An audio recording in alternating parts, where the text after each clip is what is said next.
Well, the Western Cape is one of the provinces gearing up for 100% learning. But what are some of the outstanding things before the first lesson tomorrow? Provincial MEC Debbie Schafer is with my colleague Monique Mortlock in Cape Town. Monique, give us an indication of what the province is doing to gear up for the first classes of full attendance tomorrow.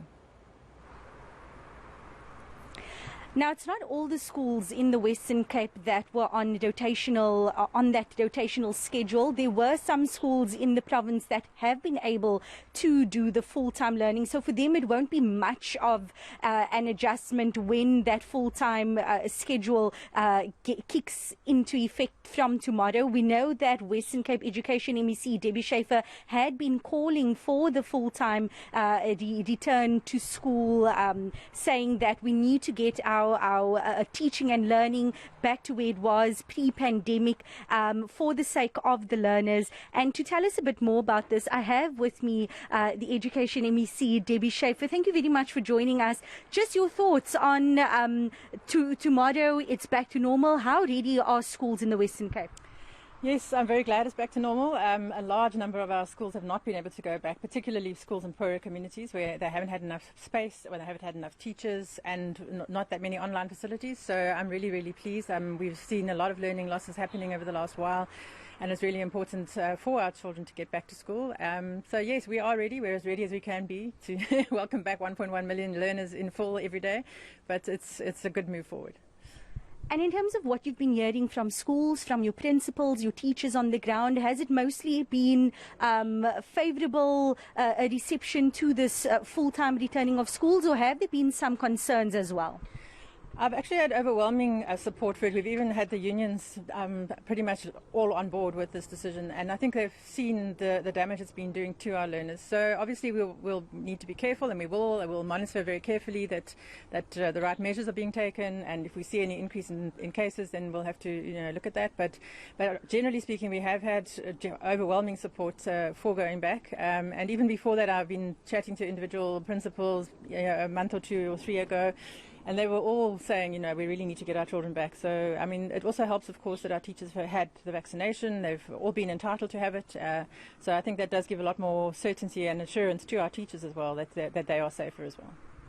And I know that you've been also chatting to the DBE about reviewing the mask mandate, and we see that one of the directives is that children will be allowed to have mask breaks at school. Yes, I'm very happy about that because it is difficult. I have asked that the Minister consider it, and she said she will pass it through all the relevant processes. We obviously need to rely on health advice. We always have done, and it's important that we do. We don't want to take unnecessary risks, but there's more and more people calling for masks to be taken away, particularly for children. I do have great sympathy for that, but of course we don't want to do anything that's going to exacerbate the infection rate. So it does have to be with considered proper advice, scientific and medical advice. But she has agreed to pass it, to start processing it through the relevant bodies. Final question, Minister.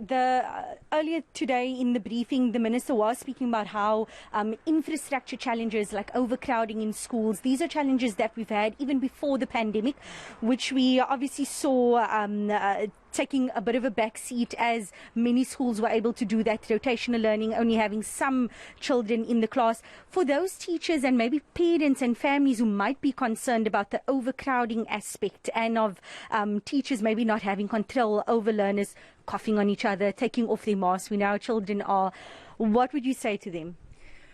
I think our teachers have got pretty good control, even in the overcrowded classrooms. I mean, it is difficult. I acknowledge that, but as the Minister quite rightly says, it's not a problem that's only come about since COVID.